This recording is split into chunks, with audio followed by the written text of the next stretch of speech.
ఆవిడ ఏజ్ ఎంత ఉండొచ్చు అని ఇప్పుడు ఈ నిమిషం మీరు ఇంటర్వ్యూ చూస్తుంటే ఇక్కడ కామెంట్ చేయండి, ఎంత ఉంటుంది అని మీరు గెస్ట్ చేసి అనుకుంటున్నారు, గెస్ట్ చేస్తున్నారో కామెంట్ తెలియకుండా కరెక్ట్ గెస్ట్ చేసిన వాళ్ళకి 1000 రూపీస్ ఇస్తాను. ఇంటర్వ్యూ మొత్తం చూడకుండా ఇక్కడ ఈ నిమిషం మీరు కరెక్ట్ గెస్ట్ చేస్తే మా కావ్య 1000 రూపీస్ ఇస్తుంది, నేను 500 ఇస్తాను. 1500 మీరే వేరే అకౌంట్ వేసుకుని కామెంట్లు పెట్టేసుకోవచ్చు. అంతే కదా? అంతే అంతే. ఎందుకంటే ఆవిడకి తప్ప ఆవిడ ఏజ్ ఎవరు గెస్ట్ చేయలేరు కరెక్ట్ గా. లేదు అలా జనాలు ఫీల్ అవుతున్నారని చెప్పేసి నా గురించి చెప్పాలని కావాలని తన వీడియోలో చెప్పేస్తుంది. అసలు ఏజ్ అని చెప్పేసి అంటే ఎంగగా కనిపించడం నాకు ఇష్టం లేదు. మరి అడిగినా అడగపోయినా తన ఏజ్ ఎంతో తెలుసా, తన ఏజ్ ఎంతో తెలుసా అని చెప్పి అందరికీ చెప్పేస్తుంది. మీరు ఎంగగా కనిపించడం ఏంటి, మీరు ఎంగే కదా, మనం ఇప్పుడు చెప్పేయద్దు జనాలకి. చాలా ఫీల్ అవుతాం, వర్డ్స్ లో పెట్టలేము చాలా వరకు. I can understand. అదే అనిపిస్తుంది నాకు. సో ఏంటంటే నా కోసం పైనుంచి దిగి వచ్చిందేమో అన్నట్టు ఫీల్ అవుతా నేను. అంత ఇష్టం నాకు. ఏది వరాలు ఏమైనా ఉంటే 2-3 ఇస్తే చాలా అసలు అంతకుముందే నేను ప్రతిదీ వీడియో ఏదైనా చేయాలన్నా సరే ఆలోచిస్తా, ఇలా మాట్లాడొచ్చా, ఇలా పెట్టొచ్చా. ఏంటంటే నేను జనాల గురించి, నా సబ్స్క్రైబర్స్ గురించి ఆలోచించాను, నా చుట్టుపక్కల వాళ్ళ గురించి ఆలోచిస్తాను అనమాట. ఇంట్లో వాళ్ళు చూస్తే అనుకుంటారు, వీళ్ళు చూస్తే అనుకుంటారు, వాళ్ళు చూస్తే చుట్టాలు చూస్తే ఆ ఆలోచన అలా ఉండేది అనమాట. అంటే మనం లాగా ఓపెన్ అయ్యి కాదు, పక్కన వాళ్ళ కోసం మనం వీడియో చేస్తున్న ఆ ఇదిలో ఉంటాయి ఇప్పుడు. సో ఏదైనా మాట్లాడినా ఏదైనా చేసినా వేరే వాళ్ళని మైండ్ లో పెట్టుకుని చేస్తాను, అలా నేను చేసేదాన్ని కాదు. సో దీంతో మాట్లాడిన తర్వాత అలా చూసిన ఓకే ఇప్పుడు ఎందుకు చేస్తుంది మన కోసం కాదా. అయ్యో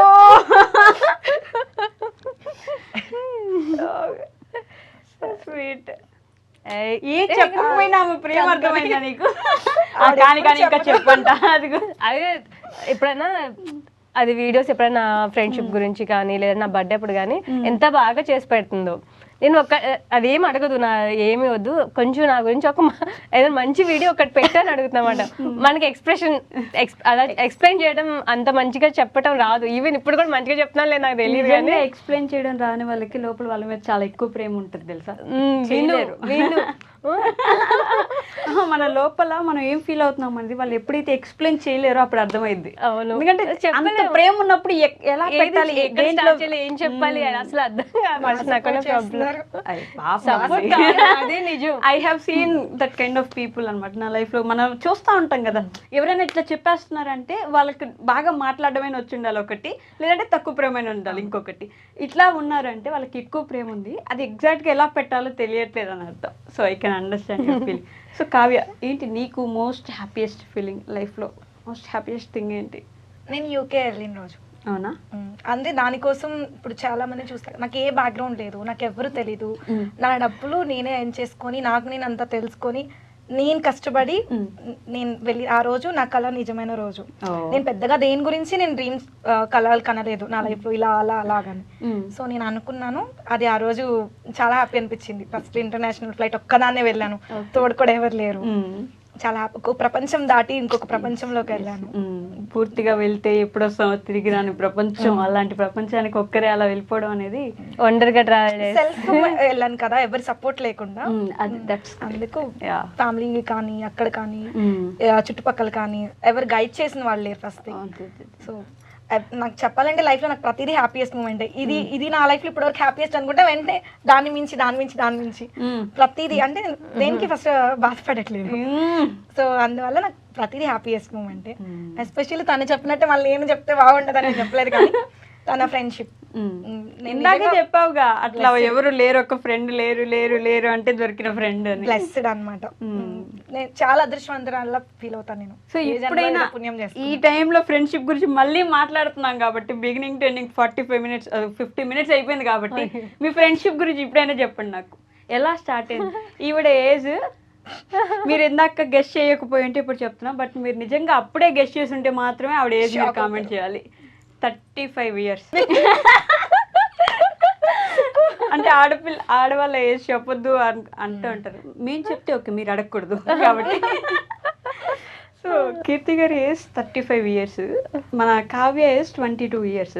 ఇద్దరికి నేను ఏజ్ ఎందుకు చెప్తున్నా అంటే, వాళ్ళిద్దరు ఫ్రెండ్షిప్ ఎలా మొదలైందని స్టార్ట్ చేయండి అంటే, క్లాస్మేట్స్ కాదు, పక్కన కాదు, ఒకటే ఇంట్లో లేదు, ఒక ఊరు కాదు, మరి ఎలా ఫ్రెండ్స్? మా ఇద్దరికి ఒక కామన్ ఉంది, మీరు అది మర్చిపోయారు. Social media. Okay. So first పరిచయం అయినప్పుడు తనకి ఒక 20K సబ్స్క్రైబర్స్, నాకు ఒక 60K సబ్స్క్రైబర్స్ ఉన్నారు. ఏదో ప్రమోషన్ నాకు వస్తే అది కొలాబ్లో చూస్తే తిను చేస్తుంది. ఓకే. మనకన్నా పెద్ద వాళ్ళకి మనం మెసేజ్ చేస్తే ఎట్లాగో రెస్పాండ్ అవ్వరు కదా, కొంచెం మనకన్నా తక్కువ సబ్స్క్రైబర్స్ అయితే చేస్తారు కదా అన్నట్టు నేనే తనకి మెసేజ్ పెట్టా ఫస్ట్. ఓకే. కొలాబరేషన్ గురించి అడుగుదాము అని పెడితే అప్పుడు తను రెస్పాండ్ అవ్వలేదు. తర్వాత నాకు డౌట్ క్లారిఫై అయిపోయింది, నేను ఇంకా వదిలేసాను. మళ్ళీ తను మెసేజ్ పెట్టింది, నేను వదిలేసాను. మళ్ళీ తర్వాత తను పెట్టింది దేనికోసం మెసేజ్ పెట్టారు అంటే ఇట్లా ప్రమోషన్ కోసం అని.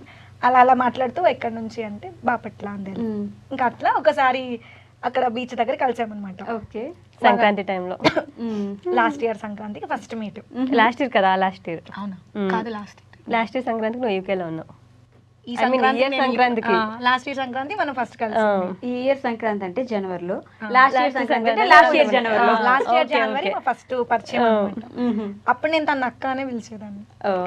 పెద్ద అంటే నాకు ఏజ్ అవేం తెలియదు, ప్రొఫైల్ లో పాప ఉంది, మ్యారేజ్ అయినట్టుంది, ఓకే అని అక్క అని పిలిచేదాన్ని.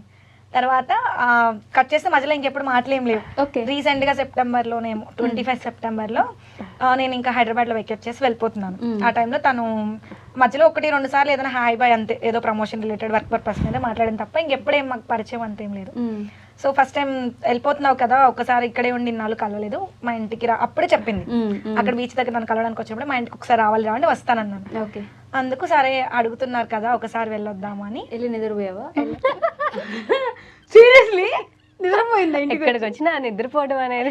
అయ్యో మీరు ఇదేం చూసారు, మొన్న నేను వచ్చిన రోజు మా ఇంట్లో జెట్లాగ్ అని కవర్ చేస్తున్నా కానీ బ్యాంక్ కి తీసుకెళ్తే ఏదో నాది తప్పులు ఉన్నాయి బ్యాంక్ అకౌంట్, అక్కడ కూర్చొని నిద్రపోతున్నా. వాళ్ళు వచ్చి లేపి మనం కొంచెం తంబేరా సంతకం పెట్టరా, బ్యాంక్ లో కూర్చొని నిద్రపోతున్నాం. అదేదో సినిమా ఉంది విశాల్ గారు, ఊరికే నిద్రపోతున్నా. మా అమ్మ అదే అని హీరో కన్నా దారుణంగా ఉన్నాం, ఎక్కడ పడితే అక్కడ. ఇంక ఇలా అని స్కూటీ మీద పడుకున్నాం, మా నాన్న అరుస్తున్నాడు తిడుతున్నాడు, అసలు స్కూటీ మీద కదా నిద్రపోతుంటే పడుకున్నాం. మా నాన్నకి ఇంకా చిరాకు వచ్చి పక్కన తెలిసిన చుట్టాలు వాళ్ళ ఇల్లు ఉంటే వాళ్ళ ఇంటికి తీసుకెళ్ళాడు. ఒక గంట పడుకో అయిపోయి వెళ్దామని. ఒక గంట పడుకుని నైట్ ఎప్పుడో 9కి 10కి లేచి అప్పటికి మన తిట్టి లేపాడు. ఓకే. సో ఇది మధ్యలో ఇక్కడ మిస్ అయిపోయింది, వాళ్ళ ఇంటికి వెళ్ళారు. అట్లా స్టార్ట్ అయింది. ఇంకా అట్లా స్టార్ట్ అయిపోయిందా ఇంత క్లోజ్? అది ఇద్దరిది ఒకటే మైండ్ సెట్.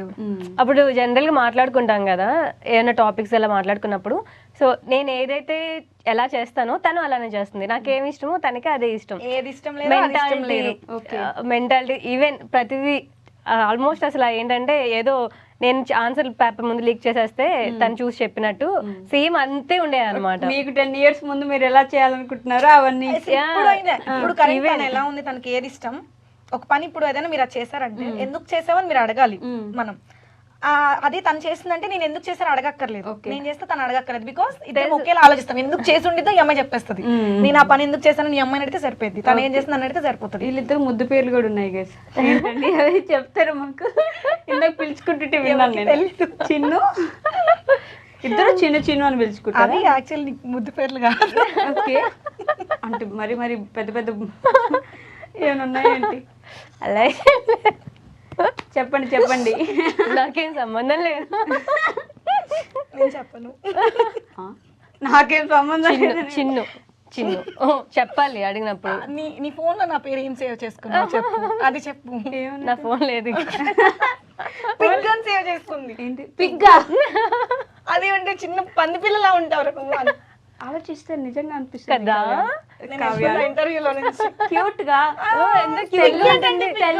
యూకే పిక్స్ ఉంటాయి కదా, క్యూట్ గా పింక్ గా ఎంత బాగుంటాయి, ఇంత బుజ్జిగా. నేను చెప్పనన్నాను, ఇంకేదన్నా అయితే చెప్పొచ్చు. Okay, cute Pig. My Pig అలానే సేవ్ చేసుకుంది. ఇంకో ఫోన్ లో ఇంకోటి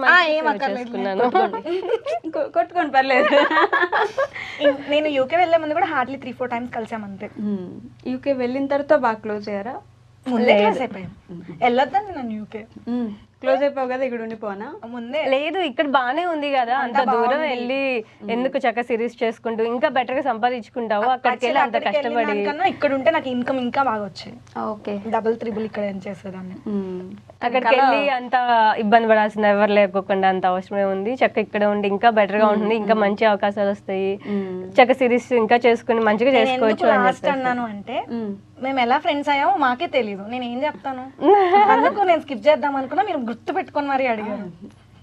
అది ఇట్లాంటి వాటికి మాత్రమే గుర్తుండే బ్రెయిన్ మాకు తెలియదు నిజంగా మేము ఎలా ఫ్రెండ్ అందరూ అదే అడుగుతారు. ఈవెన్ మా నాన్న కూడా మొన్న కూడా అసలు నీ వయసు వాళ్ళందరిని వదిలేసి ఆమె నీకు ఎలా ఫ్రెండ్ అయింది అందరూ అదే క్వశ్చన్, మీరు ఎలా ఫ్రెండ్స్ అయ్యారు, ఎలా ఫ్రెండ్స్ అయ్యారు, పెద్ద క్వశ్చన్. అందుకే నేను ఎప్పుడు వీడియోలో కూడా చెప్పాలి, అంతమంది అడుగుతున్నా, నాకే తెలియదు అంటే స్పెసిఫిక్ గా ఈ విషయం ఈ రీజన్ ఇలా అయ్యాము. అప్పుడప్పుడు నాకే డౌట్ వచ్చి ఫోన్ చేసినప్పుడు అలా అడుగుతా, అసలు ఇంతమంది ఉన్నారు నువ్వు నన్ను ఎందుకు ఫ్రెండ్ అనుకున్నావు.